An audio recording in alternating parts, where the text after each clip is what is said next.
Sanibonani bazalwane, ngiyanivusela egameni likaJesu. Asemukelane ni kuavuka udle wethu namhlanje. Uyade bazalwane uNkulunkulu nginethe isihloko lesilukhunyanyana. Silukhuni vele kimi. Kuba kusho ukuthi moya waNkulunkulu kungifuqa ukuthi angikhulume ngalesi sihloko tingakavulwa tikolo. Ngabe vele sengiyayekela. Kepha ke ngeke uyeke kuNkulunkulu ngoba ukuthembisa lokuthi utakukusida akufake emagama emlonyeni. Nasi ke sihloko lekufuna ngikhulume tikwaso bazalwane sithi uthini umbhalo ngemadloti. Uthini umbhalo ngemadloti. Asengicale ke bazalwane ukuthi ngikhulume lothi kucabangekani kubantu. Emadloti ke bazalwane kuqatshangwa ukuthi imimoya labafile nemandla la ngetulu kwewemlophilako. Futhi kuvama kuba ngumuntu lo wafa asamdzala losakhunjulwa noma ke lo ngasadiwa nje.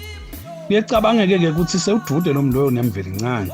Ngakho ke sewunemandla ecela abaphilako tibusiso. Lo moya wakhe bazane kukholakala ukuthi unemandla ekuthi angakubangela emabhadi nangabe uqasukeli futhi angakubangela netinhlahla nangabe akujabulele akuthakasele. Siwa lo moya walomuntu lo bazane uyabona eksithekeni. Kangangokuthi nje na ungenwe nguwo uyaphengula ubone eksithekeni ukulayele umusi lo ngasida ngawo logulako. Emadloti ke kukholakala ukuthi ayaba kuyo yonke indzawo. Ayahlala esibayeni, ayahlala nasendlini kagogo. Siyasafuna ke sathola lokho ukuthi emadloti akhona. Emadloti ayasebenza, ayayikhuluma into yendeke. Uma sithunywa sawo sikutshela ukuthi athini, noma kuyenda ini, ude uphumelele.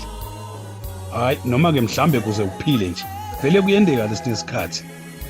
Uthi umfundisi babe Nicholas Nyawo wase evangelical uthi nangifunda incwadi yakhe lethi courtship.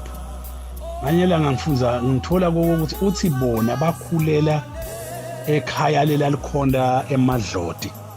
Uthi bekusina ngabe emadloti akufilathele. Vele bofilathele kube nemabhadi mbamba. Uthi babenyawo umuntu lothi emadloti akekho. Kusafune end study. Shothi lwati lwakhe alusilo lolujulile.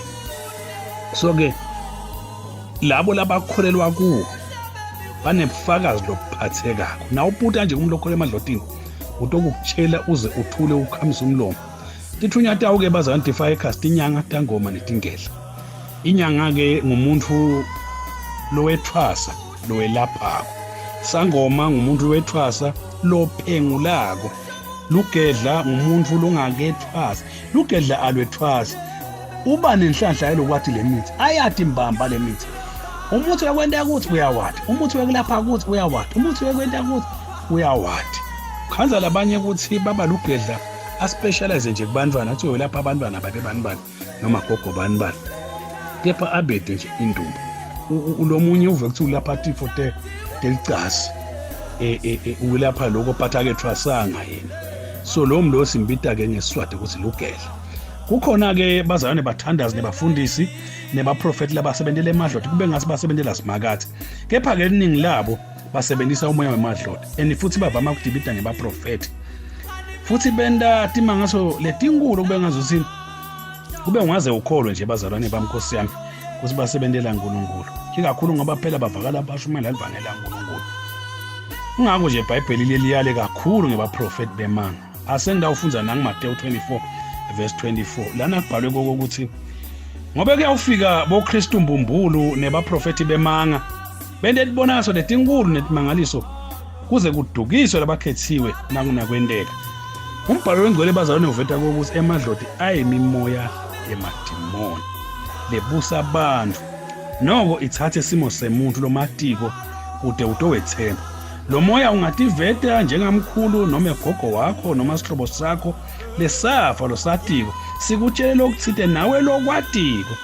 Iqiniseko seBhayibhelini bazalwane uMshumayeli 9 verse 5 na 6 uthi sengiyafunza liqiniso labaphila kubayadi ukuthi batakufa kodwa labafile abati lutho sebede umvuzo abasakhunjulwa ngisho nekukhunjulwa kubola uthando nenzondo nemona sekwaphela bangeke baphindze babe nesabelo konke lokwendiwa kolamhlabeni. Dibane ke nakusasa bazana sichubeke nesifundo sethu lesithi uthini umbhalo ngemadloti 5 minutes amsophelile. Amen.